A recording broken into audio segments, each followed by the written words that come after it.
Hola, mi nombre es Caleb, bienvenido a este video. Antes de empezar, te invito a que te quedes hasta el final, porque tengo una sorpresa. Además, saludo a los nuevos suscriptores y comencemos con este video.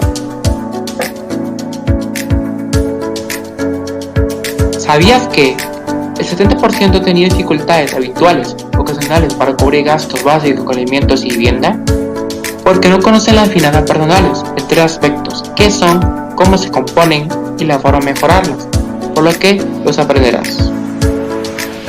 En primer lugar, hay que aclarar qué son las finanzas personales. Son la aplicación de los principios del dinero en la gestión de los recursos de un individuo o familia, que se compone de ingresos, que son todos los recursos o entradas de lo que dispone de distintas fuentes o una. Además, gastos, que se refiere a la salida o pago por distintas necesidades, lujos, compras y demás cosas. También activos, que son bienes de larga duración con los que se dispone que nos otorgan beneficios. Pasivos, deudas que mantenemos con terceros. Ahora mejora tus finanzas con los siguientes aspectos. Evaluación. Conocer nuestra situación inicial, en qué tipo de ingresos tienes, cuál es tu nivel económico y cuáles son tus expectativas a futuro. Establecer objetivos.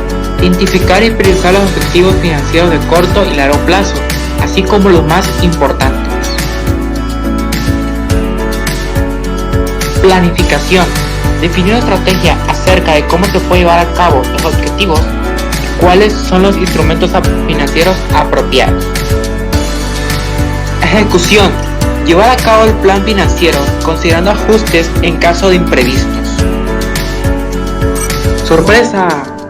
Negocio Terramar, una compañía multinivel que te va a ayudar a mejorar tus finanzas al hacer una inversión de 1860 en productos naturales y ganancias de 6,500.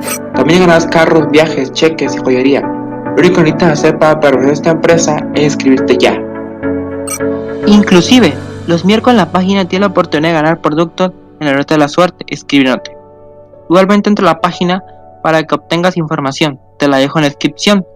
Por último, no olvides suscribirte, contestar las preguntas que te dejo en el primer comentario, compartir y darme un me gusta.